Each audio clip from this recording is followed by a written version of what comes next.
Baik, kita lanjutkan saudara, masih bersama dengan Bapak Kepala Dinas Pariwisata Bali, Pak Cok Bagus Pemayun.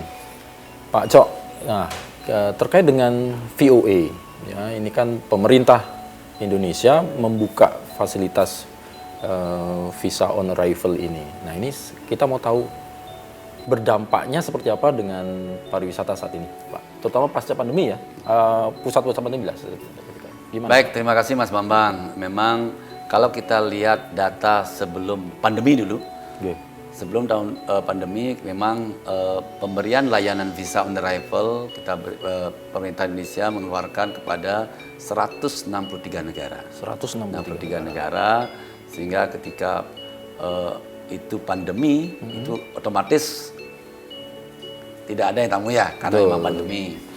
Nah, ketika pandemi memang itu pun kalau masih kita dibuka, waktu itu masih ada bubble tourism ya, masih dibuka dengan catatan-catatan ada karantina dan sebagainya, dan kita pelaksanaan visa on arrival pelayanan itu kita tidak berikan pada saat itu karena memang faktor dari pandemi itu sendiri.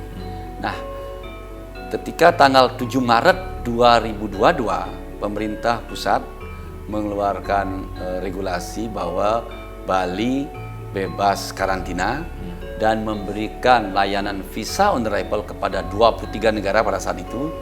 Mulailah Bali secara perlahan dan pasti mengalami peningkatan kedatangan wisatawan asing, dan itu pun kita terus usulkan penambahan daripada layanan visa on arrival. Sekarang ini sudah berjumlah 86 negara yang memiliki layanan visa on arrival, dan 9 negara kita berikan bebas kunjungan. 9 negara itu adalah ASEAN. Jadi tidak perlu menggunakan visa. Nah, kami juga sudah mengusulkan arahan Bapak Gubernur, ada masukan dari teman-teman komponen pariwisata, tambahan lagi visa on arrival kepada 69 negara. Tambahan lagi 69 negara. Mudah-mudahan itu bisa tercapai, karena memang kita bisa masukkan kepada teman-teman komunitas mana saja lagi yang bisa perlu ditambahkan, karena kita lihat bahwa Bali itu kalau dari hasil survei lembaga perjalanan wisata dunia itu Bali adalah nomor 1 yang ingin dikunjungi oleh wisatawan. Masih favorit ya. Itu kami salah satu untuk mempercepat itu kan dengan mengajukan tambahan lagi negara yang diberikan visa on arrival. Nah, sekarang kalau kita lihat datanya memang terus bertingkat, makanya saya bilang totalnya kunjungannya wisatawan 2,3 juta di tahun 2022. Sekarang kami berharap tahun ini memang ditargetkan oleh Pak Gubernur kami 4,5 juta wisatawan. Nah, mudah-mudahan bisa tercapai, apalagi seiring dengan penambahan jumlah maskapai penerbangan yang akan datang ke Bali.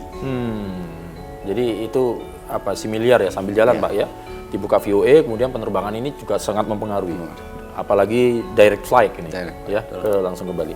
Nah, kemudian kembali Pak Kadis menyikapi tadi kan bisa dengan dibukanya VOA atau kemudahan turis untuk datang, memang tujuannya memang untuk menggeliatkan lagi perekonomian kita. Tapi ada ekses juga yang kita awal dari ke depan tadi. Ingin saya mempertajam apa yang sudah dilakukan, upaya yang dilakukan oleh Dinas Pariwisata, mungkin terkait dengan stakeholder yang lain Pak Kadis, supaya tadi isu untuk warga negara asing yang datang kemari menyalahgunakan VOA ini untuk hal-hal yang merugikan sebetulnya untuk kita. Apa upayanya Pak Kadis tadi?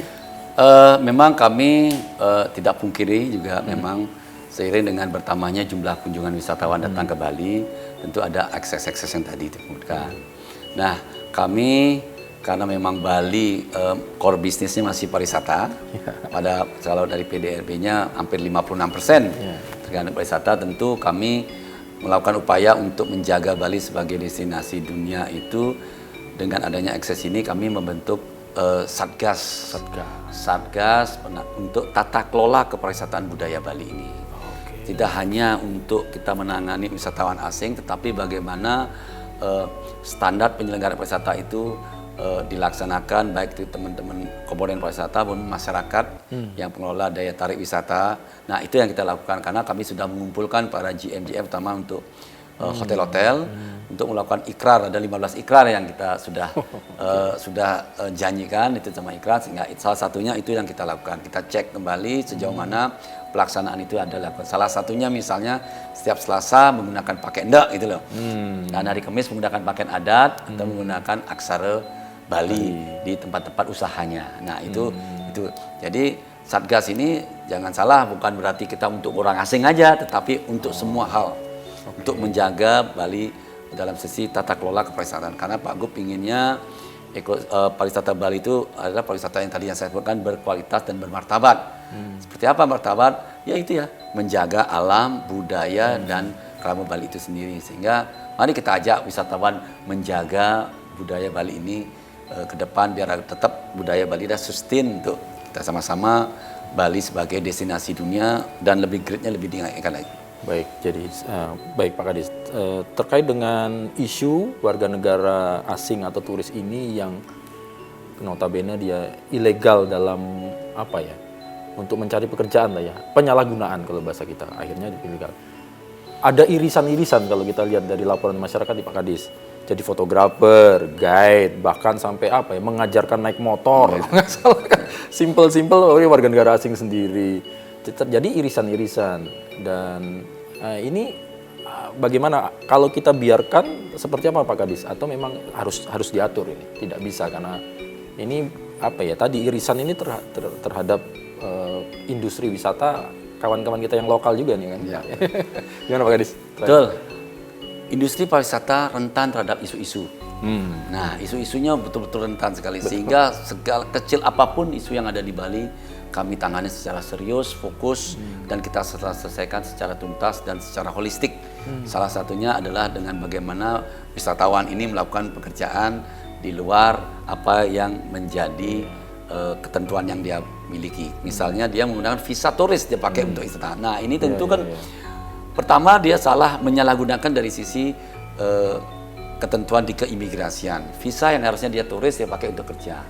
Berikut juga dia sudah mengambil lokal untuk pekerjaannya kan itu. Ini kan berbahaya sekali karena memang orang asing boleh dia melakukan investasi, tetapi ada ketentuan-ketentuan yang mengatur itu. Misal dari sisi visanya, ada visa yang reguler, ada visa bisnis dan ada visa macam-macam. Nah, inilah yang kita harus tegas sekarang ini karena Pak Gub ingin ke depan ini bagaimana pariwisata wisatawan boleh datang ke Bali siapapun sebanyak-banyaknya, tetapi harus mengikuti ketentuan, harus menjaga budaya, alam dan kebudayaan Bali. Kita berharap long stay dia di sini di Bali, sehingga harapan kita spend money-nya lebih tinggi, ya kan gitu. Nah, tentu long stay-nya dia tinggal di Bali, lama tinggal di Bali, bukan berarti dia bebas dia melakukan sesuatu. Tapi kita kan negara hukum, negara yang memiliki regulasi baik secara nasional maupun lokal di Bali ini, karena memang kita sama-sama bagaimana Bali ini tetap yang sustainable, berkelanjutan ini. Karena memang Bali tidak memiliki sumber daya alam yang dipakai untuk memberikan kesejahteraan masyarakat. Kita hanya memiliki Bali budaya yang notabene yang dalam tanda kutip kita pakai untuk suguhkan untuk kepariwisataan. Nah, itu yang kita harus sama-sama jaga. Makanya kita sama-sama menjaga, wisatawan kita ajak juga menjaga. Ayolah kita sama-sama, karena Bali ini kan sangat unik sekali. Di dunia tidak ada nih. Saya berani mengatakan karena Bali budaya sangat unik sekali, tidak ada di dunia lain. Baik. Nah, terakhir Pak Kadis nih, harapan ke depan bagaimana? Apakah ada himbauan juga kepada kita masyarakat Bali sebagai tuan rumah, dan juga tentunya bagaimana bisa membantu mengawal dalam tanda kutip tamu-tamu kita ini, turis-turis ini, supaya akhirnya tidak terjadi lagi lah hal-hal yang merugikan citra dari pariwisata kita. Pak Kadis, silakan. Baik, terima kasih. Momentum ini saya berharap kepada para seluruh masyarakat, seluruh komponen masyarakat, seluruh industri pariwisata, tidak hanya masyarakat aja secara umum, menyampaikan bila mana ada hal-hal tidak sesuai dengan ketentuan, agar menyampaikan sesuai dengan saluran-saluran yang ada. Misalnya di teman-teman kabupaten boleh disalurkan, ke kami boleh, kabupaten, agar betul-betul Bali itu kita sudah punya regulasi yang jelas, bagaimana tata kelola kepariwisataan budaya Bali. Saya berharap juga di komponen pariwisata sebagai garda di depan memberikan informasi terhadap Bali. Bali itu seperti apa sih? Nah, apa yang harus dilakukan? Nah, itu yang saya minta kepada teman-teman komponen pariwisata yang memang yang langsung berhubungan dengan pariwisata, dengan wisatawan. Harapannya bagaimana kita menjaga Bali ke depan biar tetap Bali itu tetap berkelanjutan, bermartabat. Baik, terima kasih banyak Pak Cok atas waktunya. Mudah-mudahan segera dibenahi ya Pak, supaya tidak ada lagi hal-hal yang merugikan kita oleh karena ketidaktahuan atau mungkin aspek perilaku dari turis kita ini yang memang mereka harus sedemikian rupa datang ke Bali, dia harus tahu aturan adat kita apa, budaya kita apa, dan ini juga tugas dari kita untuk menyampaikan itu Pak. Tadi kalau saya lihat menarik, akan dibuat flyer, akan dibuat video, akan dibuat apalah sedemikian rupa informasi-informasi ini di hampir sudah mau 100 negara ya Pak ya, POE tadi ya Pak Cok ya. Baik, mudah-mudahan ini nanti bisa terlaksana dengan baik, pariwisata segera menggeliat, tetap menggeliat kalau bahasanya, dan memberikan manfaat yang luar biasa bagi Bali. Matur semua Pak Cok, salam kami, salam sehat selalu, sukses selalu untuk mengawal pariwisata Bali.